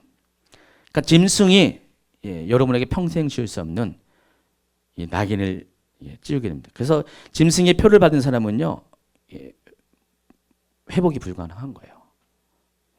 돌이킬 수 없는 것입니다. 낙인과 같아서. 그러니까 주온 것이에요. 평생 이 주온 것을 끼고 살아야 된다는 것입니다. 그래서 마지막 때 이 모든 일이 동시에 일어나요. 같은 이 7년 환란 기간 동안에 이 두 가지 일이 일어납니다. 선택은 누가 합니까? 여러분이 하셔야 돼요. 여러분이 하나님의 인을 맞든지 짐승의 표를 맞든지 둘 중에 하나예요. 중간이 없어요. 그때가 되면 둘 중에 하나라니까요. 왜냐면 짐승의 표를 안 맞으면 다 죽음이 나가니까. 짐승의 표가 아닌 것은 카라무가 아닌 것은 하나님의 인인데 하나님의 인을 받으면은 근데 이 인은 문자적인 인은 아니에요. 짐승의 표는 현실적으로 문자적인 의미지만은 이 하나님의 인은 문자적인 것은 아니에요. 상징적인 것입니다. 영적인 것입니다. 근데 이 하나님의 인을 받은 사람들이 어떤 사람이 하나님의 인을 받는가? 그 자격이 조건이 있습니다. 다음 주에 얘기할 겁니다. 다음 주에 얘기할 것입니다. 그렇게 돼야지 하나님의 인을 받는 것이에요. 하나님의 인은 짐승의 표는 내가 선택하는 거잖아요. 근데 하나님의 인은 내가 선택하는 것이 아닙니다. 실은 내가 선택하는 건 맞는데 구원이 내가 선택하는 거지만 하나님의 주권이 있는 것처럼 이 하나님의 인도 하나님이 인정하는 자들에게 하나님이 종이라고 인정하는 자들에게 이 하나님의 인을 주는 거예요. 하나님 나에게 인 맞춰 주세요. 해도 소용없습니다. 하나님이 기준에 아니면 아니에요. 그럼 그 사람 어떻게 됩니까? 나중에 짐승의 표를 받거나 아니면 죽임을 당하거나 둘 중에 하나를 택해야 되겠죠. 그러니까 하나님의 인을 맡은 사람만 구원을 받죠. 그래서 하나님의 인은 조건적입니다. 하나님의 뜻에 순종하는 자들에게 하나님이 인정받는 한 자들에게 놔주는 것이에요. 근데 이것을 그 계시록 7장에 나와 있는 사람들을 유대인이라고 얘기해 버리면 어떻게 돼요? 유대인 빼고 여러분 다 어떻게 돼요? 저와 여러분은 어떤 일이 됩니까? 하나님의 인을 못 받으니까 어떻게 돼요? 고생은 고생대로 하고 나팔 재앙 가운데 다 고생대로 하고 휴거도 못 당하고 그런 일이 생깁니다. 끔찍한 일이 생깁니다. 전 그래서 이거 유대인이 아니라고 제가 얘기한 건데 저한테만 뭐라 그러더라고요. 네. 다음 주에 이제 그 부분을 더 설명을 하겠습니다. 다 끝냈네요. 거의. 2번은 잠깐 뛰어넘고요. 다음번에 얘기하고요. 3번. 여기에서 한 가지 더 생각할 것이 있습니다. 고린도후서 1장 22절에 하나님의 인과 계시록의 인을 어떻게 이해하는가? 고린도후서 1장 21절 22절 우리를 너희와 함께 그리스도 안에서 굳건하게 하시고 우리에게 기름을 부으신 이는 하나님이시니 그가 또한 우리에게 인치시고 보증으로 우리 마음에 성령을 주셨다 그랬습니다. 자, 이 1장 21절에 1장 21절 22절에 하나님은 바로 구원의 시작과 관련된 하나님의 예정에 대한 확신을 주기 위한 것입니다. 하나님이 여러분에게 성령으로 말미암아 여러분 속에 인을 쳤다. 이 인은 뭡니까? 내가 바로 하나님의 자녀라는 그 확신을 말하는 것이에요. 여러분 하나님의 자녀라는 것을 성령이 그것을 확신하게 하지만 여러분 아무도 할 수 없습니다. 그러니까 성령이 아니고서는 예수님을 주라 할 수 없습니다. 그런 의미에서 성령께서 여러분이 예수님을 영접할 때 여러분의 마음속에 내가 하나님의 자녀라는 그런 인을 쳤다는 것입니다. 그러니까 이미 여러분은 인을 받은 것이에요. 하나님의 인, 보증으로 받았습니다. 그걸 가지고 여러분 여기까지 이렇게 쭉 이렇게 신앙생활을 해왔습니다. 그런데 이 인은 시작에 불과해요. 완결된 인이 아니라 이 완결된 인은 계시록에서 완결이 됩니다. 계시록 7장에서. 그래서 우리가 그 예수 그리스도로 인해서 고린도 후서 1장 21절과 22절의 인을 받았다면은 여기서 끝나는 것이 아니라 계시록 7장에 하나님의 종들에게 받는 인을 받아야지만 여러분이 심판을 면할 수가 있다는 것입니다. 그때까지 여러분은 계속해서 하나님 앞에 하나님이 인 쳐주기 합당한 자로서 살아야 되고 준비가 돼야 됩니다. 그렇게 살아야 된다는 것입니다. 그런 사람이 그 환난을 피할 것이고 그런 사람이 휴거를 당할 것이고 그런 사람이 하나님 보좌 가운데에서 하나님을 만나게 된다는 것입니다. 자, 오늘 여기까지 합니다. 오늘 시간이 1시간 반 동안 했는데 오늘 굉장히 좀 이렇게 난해한 얘기를 어렵습니까? 전혀 안 어려워요. 전혀 안 해온 것도 아니고 제가 어려움과 같아도 이해할 것 같습니까? 그러니까 계시록은 굉장히 이게 중요한 이야기를 다루고 있는데 설명도 잘해야 되고요, 연구도 잘해야 됩니다. 저도 아주 조심스럽게 하고 있습니다. 하고 있는데 여러분 이렇게 제가 얘기한 것들을 다 100% 받지 마시고요. 여러분 나름대로 한번 이렇게 상고해 보세요. 이게 맞나 틀리나. 여러분 한번 점검해 보시고 아닌 것 같다. 그럼 여러분 좀 더 한번 이렇게 생각해 보세요. 그리고 때때로 이제 이것을 묻기도 하시면서 어쨌든 이 계시록이 여러분 마지막 때 일어날 일에 대한 이야기를 기록한 것이기 때문에 반드시 속게 될 일을 기록한 것이기 때문에 이것을 아는 자들은 그렇지 못한 자와 다른 삶을 살 수밖에 없습니다. 오늘 이야기 들으면서 여러분 하나님 입 맞아야 되겠다. 딴 거보다도 입 맞아야 되겠다. 그런 엄청난 영적인 부담감이 오죠. 다음 주에는 그 입 맞는 것이 어떤 의미인지 어떤 대가가 치러는지를 좀 더 설명을 하게 될 텐데 여러분 정말 입 맞지 않고서는 나는 정말 구원에서 떨어질 수 있다는 것들을 여러분 한번 이렇게 두려움으로 받아들이시면서 하나님의 자녀로서의 이 카라그마가 아닌 스키노 자주간 저도 헬라어는 잘 헷갈립니다. 몬기다요? 스프라기다를 받는 여러분 되길 바랍니다. 카라그마 아닙니다. 스프라기다를 받는. 그래서 우리 그때 한번 입맞이 기념을 한번 단체로 우리 다 기념 촬영하길 바랍니다. 그날이 오길 바랍니다. 기도합니다.